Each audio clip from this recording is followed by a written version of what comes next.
Welcome back. This lesson we're going to be looking at solving cubic functions or cubic equations.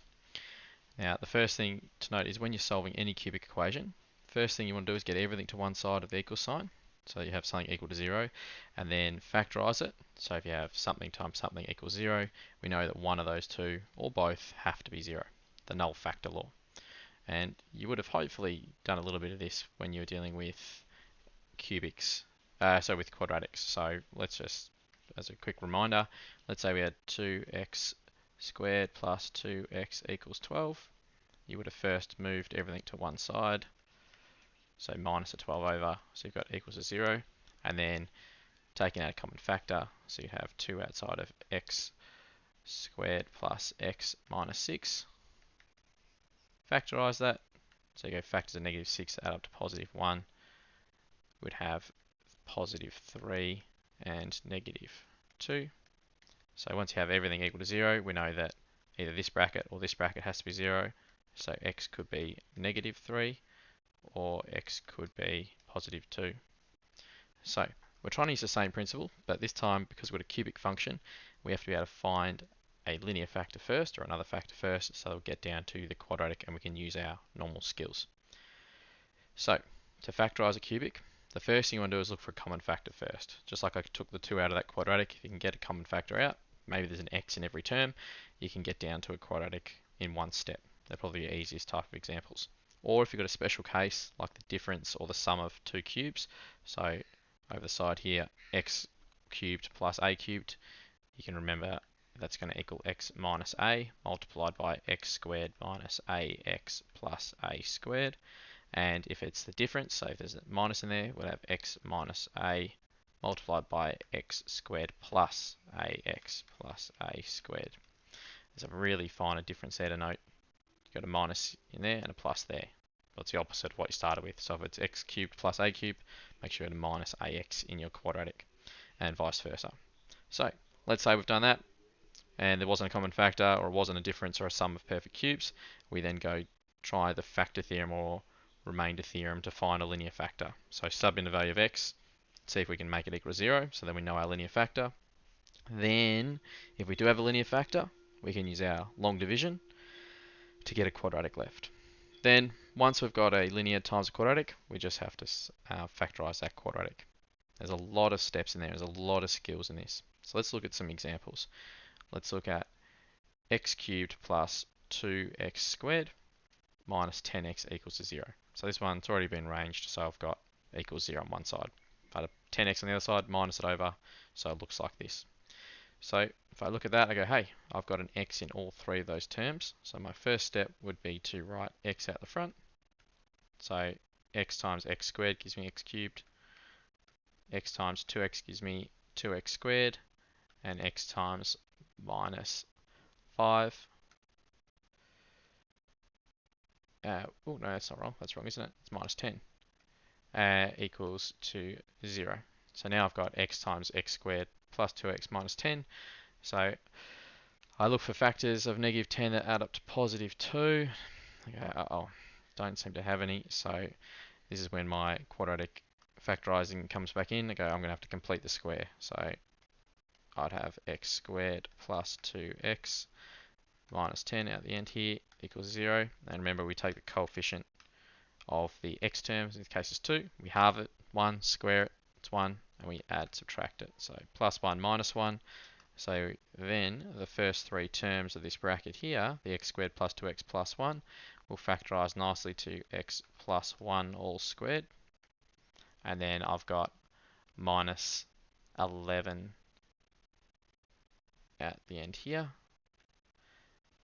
And all that is equal to 0. And you go, well, still doesn't help me. I'm going to have to use some dots or difference of perfect squares, difference of two squares. So a squared minus b squared. So when I do that, I'm going to have to say 11 is the same as square root of 11 all squared. So x outside of x plus 1 plus root 11 multiplied by x plus 1 minus root 11 equals to 0. So our final answer is what values of x make these brackets 0. If there's an x out the front by itself, then x can be 0. Because it doesn't matter what the two brackets are. If I've got a 0 at the front timesing it, everything's going to be 0. And then my other two solutions would be -1 minus root 11 and -1 plus root 11. So the two values of x that make these brackets 0. Might require a bit of revision of your quadratic stops, completing the square. You might have to use a quadratic formula for some of them. Some of them you might find some nice easy factors of the c that add up to b when you're doing your quadratic factorizing. Let's look at one last example together. I'll try and find one that's hopefully a little bit nicer in the end. X cubed minus 4x squared minus 11x plus 30.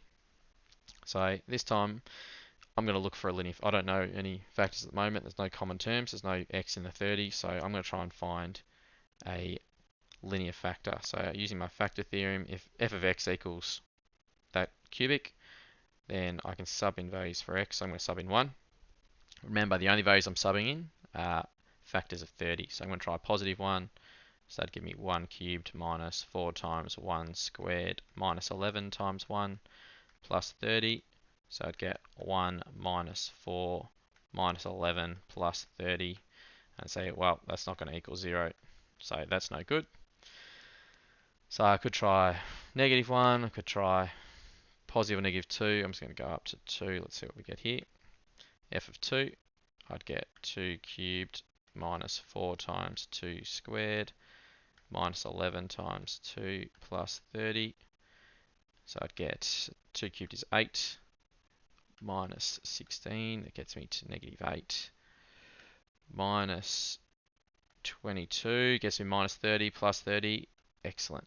Gives me 0. So once I found that, happy days. Therefore, x minus 2 is a factor. So that means that x minus 2 times some quadratic will give us this. So how do I find that quadratic? I could do my long division. So let's put 2 in my box up here. I've got coefficients of that cubic. 1x cubed minus 4x squared minus 11x plus 30. And remember, I always put a 0 in the first box here. Plus them, I'd get 1, and then I go 2 times 1 gives me 2, plus them gives me -2, 2 times -2 gives me -4, so I'd get -15, 2 times that gives me -30, gives me 0, which is good because I know it's a factor. So therefore, this whole thing at the top here, let's call this, you see a different color, let's bring this bad boy down here. I'll have x minus 2, because that's what I divided by. The quadratic, I can see the coefficients. There's one lot of x squared. I've got a minus 2x minus 15 equals to 0. So factorize that quadratic. I'm looking for factors of -15 that add up to -2. So I know 5 times 3 is 15. So if it has to be negative, one of them's got to be negative, and I want to get to -2, so the bigger one, which in this case is x minus 5 times x plus 3 equals to 0. So therefore x equals 2 or 5 or -3. And there's my 3 solutions. Okay, there is a lot of previous skills that will pop up in this chapter, so don't freak out. It might just require a bit of reviewing. But if you follow that process, get everything to one side equal to 0, try and find a linear factor, use a factor remainder theorem, or take out a common factor, and then you're just down to your quadratic factorizing. The end result for a cubic, you should have 3 brackets multiplied by each other equal to 0, and then it's whatever value of x makes each of those brackets 0. Are your 3 answers. Okay, all the best.